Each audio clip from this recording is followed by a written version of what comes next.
आणि शेवटचा मुद्दा असा माझा, तुमच्या भावाने आम्हाला मागच्या 5 वर्षामध्ये शब्द दिला होता,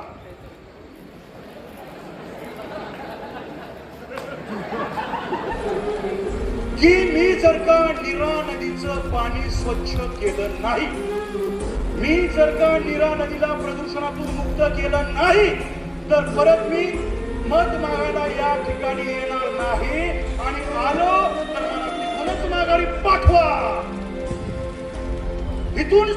चालू झालेला प्रवास युवकांचा मी चेअरमन होणार इथपर्यंत आलाय, बरोबर आहे. त्याच्यामुळं आता भावांनो, खरं कोण खोटं कोण बघा, तुम्ही काय म्हणा तिकडं, पण शेतकरी या नात्याने मिथून सोपानराव आठवले पाटील तुमच्या सगळ्यांच्या साक्षीने शपथ घेतो, ज्या अजितदादाने मी शेतकऱ्यांची कर्जमाफी करतो असं भाषणात म्हणालो नाही, जाहीरनाम्यात लिहिला असेल म्हणून शेतकऱ्यांची चेष्टा केली, ज्या नीरा नदीमध्ये लाखो कोट्यावधी मासे मारलं, आमची लेकरं बाळा आजारी पाडली, आमची शेती नष्ट नाबूद केली,